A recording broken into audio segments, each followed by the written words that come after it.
Welcome back my channel. সবাইকে জানাচ্ছি আমার চ্যানেলের পক্ষ থেকে আন্তরিক শুভেচ্ছা। আজ আমি একটি চিংড়ি দিয়ে কচুরলতি লবণীয় একটা রান্না নিয়ে চলে আসলাম, যেটা আমি গ্রামীণ রান্না করি। যারা আমার রান্নার ভিডিওগুলো দেখেন বা পছন্দ করেন, please subscribe this channel and press and all notification. তো প্রথমে বলে রাখি, হাঁড়ি পাতিল নিয়ে তেমন কোনো বাজে মন্তব্য করবেন না। পরিষ্কার পরিচ্ছন্নতা হলে আগে যারা লার্কি চুলা রান্না করে তাদের হাঁড়ি পাতিল এরকম থাকাটাই স্বাভাবিক। তো আমি চিংড়ি দিয়ে লতি রান্না করব, তার জন্য যে যে প্রসেসিংগুলো হচ্ছে সেগুলো এখন দেখাচ্ছি। প্রথমে হচ্ছে আমি তেল গরম করে রসুন কুচি, পেঁয়াজ কুচি এবং ফালা করা কয়েকটা কাঁচামরিচ দিয়ে দিলাম। প্রচুর বৃষ্টি বাহিরে, বৃষ্টিতে গিয়ে আমি কাঁচামরিচ নিয়ে আসতে গিয়ে অবশ্যই পিছল খেয়ে পড়েও গেছিলাম। যাই হোক, ওটা স্বাভাবিক, বর্ষার দিনে পড়বে, এটাই স্বাভাবিক। আর দিয়ে দিব গোটা কয়েকটা চিংড়ি মাছ। এটা আমাদের এখানে দেশি চিংড়ি মাছ, ভালো, খুবই সুস্বাদু হয় চিংড়িগুলো। দিয়ে দিব স্বাদ মতো নুন। জি, এরপর যে আমি গুঁড়ো মশলাগুলো অ্যাড করে দিব। দিয়ে দিব হলুদ গুঁড়ো,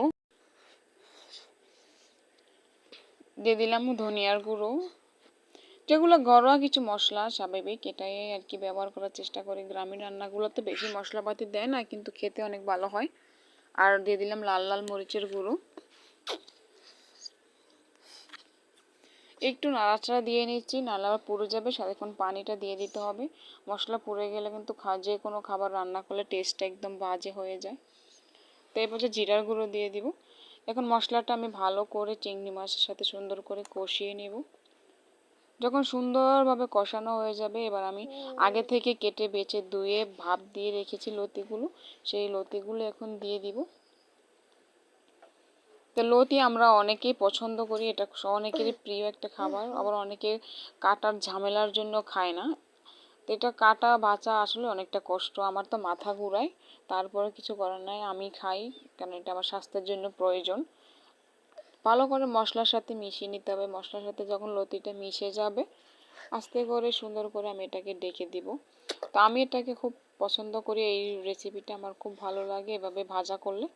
এটাতে আমি কোনো পানি অ্যাড করব না, এক ফোঁটা পানিও আর এটাতে দেব না। এই তেলের উপরে আমি এটাকে আস্তে আস্তে মিডিয়াম হিটে ভেজে নেব। কিছুক্ষণ পর পর আবার এটাকে একটু নেড়ে ছেড়ে দিতে হবে, যাতে ভালো করে সিদ্ধটা হয়, বয়লিংটা খুব ভালো হয়। যেহেতু আমি এটাকে পানি ব্যবহার করব না, তো সেজন্য আমি এটা কিছুক্ষণ পর পর নেড়ে দিব, যাতে আমার বয়লিংটা খুব ভালো হয়।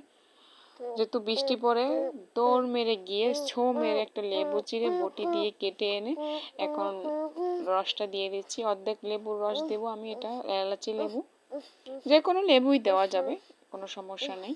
তো লেবুর রসটা আমি নামানোর কিছুক্ষণ আগে দিব। আগে দিবেন না, আগে দিলে দেখা যাচ্ছে আপনার লতিগুলো শক্ত হয়ে যাবে, সেদ্ধ হতে চাইবে না। তো নামানোর কিছুক্ষণ আগে দিয়ে নাড়াচাড়া করে আরও কিছুক্ষণ ভাজা করব, তারপর নামিয়ে নিতে হবে। তো এভাবে সুন্দর করে লতিটাকে আমি আস্তে আস্তে খুব লাল লাল করে ভেজে নিব, আর কিছুক্ষণ রান্না করব। তো হয়ে গেছে আমার লতি ভাজা। কালারটা দেখতে কিন্তু খুবই সুন্দর হয়েছে, আর খেতে আরও অনেক মজা হয়েছে। তো আমার মেয়ে অনেকক্ষণ ধরে অপেক্ষা করে আছে চিংড়িগুলো তুলে নিবে। তো আস্তে আস্তে করে চিংড়িগুলো সব তুলে নিয়ে যাবে, আঙুল দিয়ে খুঁচে খুঁচে সব নিয়ে যাবে।